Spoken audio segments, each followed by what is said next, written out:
magandang araw sa inyong lahat mga katiits. So welcome dito sa ating channel. So meron na naman tayo isang panibagong adventure mga katiits tungkol sa mga sign about sa legendary Yamashita treasure dito sa Pilipinas, okay? So itong pinuntahan nating area, isa ito sa magandang area na kung saan marami tayong sign dito na makikita, okay? So itong ipinapakita natin ngayon, yan yung mga treasure mark na bato. O yung mga malalaking bato na nilagyan nila ng mga kakaibang hugis, okay? So kapag makatagpo tayo mga katiits ng ganitong mga bato, ang ibig sabihin nito is meron ditong sign ng isang treasure o yung mga accurate na sign na nakalagay, okay? Kasi itong nakikita natin mga treasure mark lang ito. So basically, kailangan natin hanapin dito yung pinaka main sign, okay? Halimbawa, mga short distance, okay, yun yung mga basic na sign. So dito ay tinitingnan muna natin ng maigi itong mga batong ito. Yan o. So di ba kakaiba yung kanyang formation, and also dito sa ibabaw.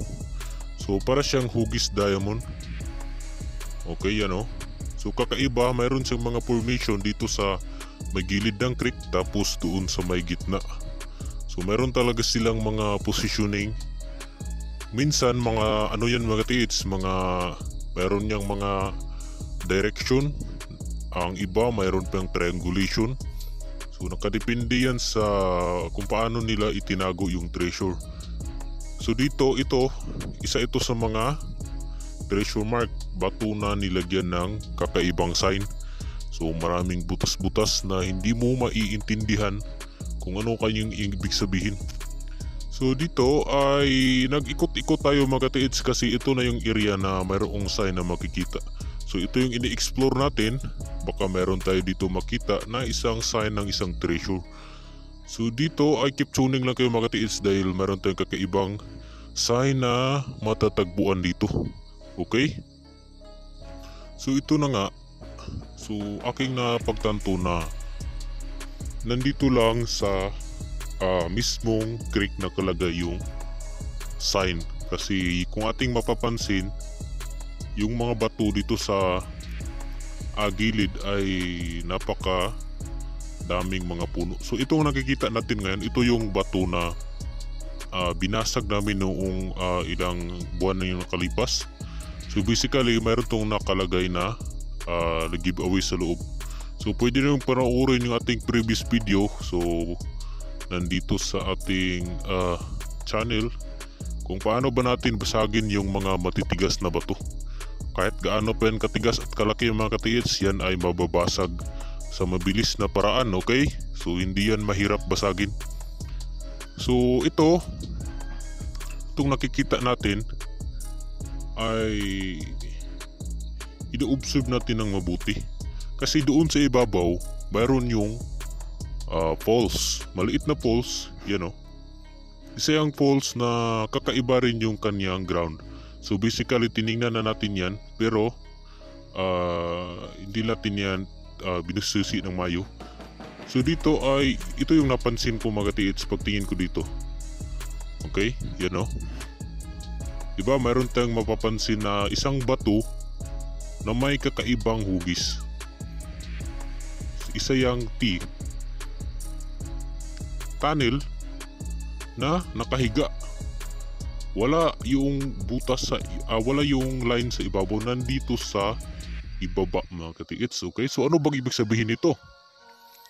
So basically itong makikita natin na sign ngayon, letter T na yung kanyang linya ay nasa ibaba, tapos yung kanyang mataas na line is patungo pa ibaba, hindi pa ibabaw. So ang ibig sabihin nito is tunnel. Okay? Tunnel to mga katiits. Kasi yung tunnel na sign mga katiits ay marami ang kahulugan. Letter T na normal na T, mayroon din T na pahiga, okay? So mga akanok talaga mga katiits, hindi talaga yan magkakapare-pareha. So ito yung mga katiits, oh, pahiga, di ba? So ang ibig sabihin yan is butas sa ibabaw, tapos sa ibaba mayroon siyang malaking space na ikaw ay malilito kapag iyong susundin yung linya mga katiits, okay? Halimbawa na dyan mga katiits, nagbutas sila sa ibabaw, tapos pagkakita mo sa butas, pag sinundan mo yun sa ilalim, mayroon kang dalawang choices. It's either dito sa left or dito sa right, okay? Sa east at sa west. So doon mga katiits, kapag wala kang kaalaman tungkol sa mga sign, okay, sa mga tricks, mayroon mga logic kasi yan mga katiits kapag yung mga Hapon ay maglalagay.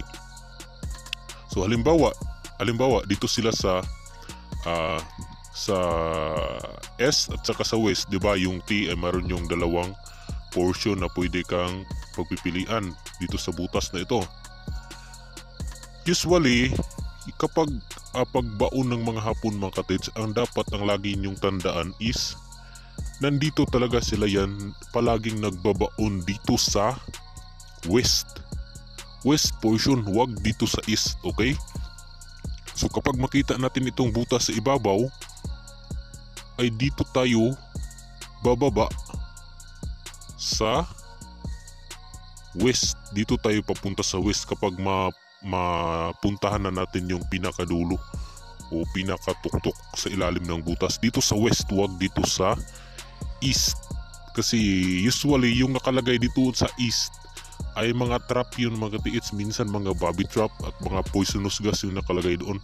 So dalawang choices, kapag kayo ay malito, wala kayong idea kung saang portion kayo dadaan ng butas, kasi yung kanyang butas, di ba, yung letter T ay paibaba, hindi pa itaas. So ang ibig sabihin, dalawang butas yung inyong tatahakin doon sa ibaba. So it's either sa east o sa west. So dito sa west yung pinaka common na lagayan ng mga deposito ng mga Hapon, kasi doon sila nagbabaon sa west. So minsan mayroon ding mga incidents dito sa pagbaon, wala sa butas. Meron ding mga sukat sa east portion, ganun yan mga katiits Kapag ginamutan mo ng kumpas doon sa east na portion ka maghanap ng mga supporting sign, hindi dito sa west at saka sa north. So bihira lang. Meron ding sa norte, nakadepende sa sign na nakalagay, okay? So pero yung pinaka-common na pinagbaunan nila doon talaga sa west na portion, okay? So ito yung ibig sabihin.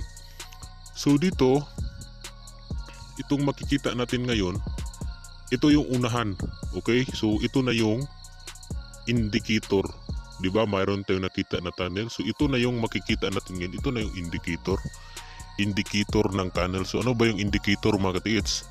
Indicator yung mga butas na butas na nakalagay sa mga bato na malalim, okay? So ang ibig sabihin yan is mga tunnel. So meron silang binutasan na area dito sa part na ito na isang tunnel, okay? Kumbaga isa itong entrance. So ang opposite tricks dito mga katiits, di ba pahiga yun? So yung butas dito ay nandito sa may gilid ng creek. So basically, yung butas is nakahiga. So pagpuntan mo doon sa tuktok, meron kang dalawang choices na makikita. It's either sa S at saka sa west. Okay? So yun yung ang ibig sabihin nito mga katiits. Kung hindi yun nagkukulaps, okay? Kapag yung butas o tunnel na ginawa nila doon sa ilalim ay sobrang luma na mga katiits at nagkukulaps, ay hindi na natin matutuntun yung pinaka directional point. Kasi wala hindi na maklaro. Ilang taon na yung lumipas, tapos mahirap na yung i-locate.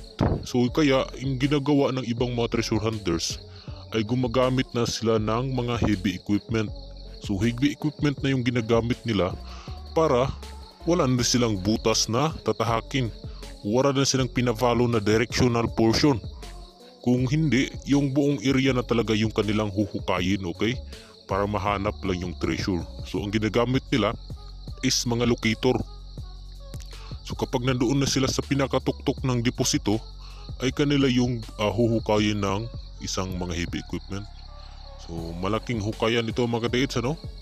So yun lang mga katiits. So maraming salamat sa inyong panonood. So huwag niyo kalimutang subscribe and like sa ating video para sa maraming kaalaman tungkol sa mga sign sa legendary Yamashita treasure. Okay, so yun lang at maraming salamat sa inyong panonood.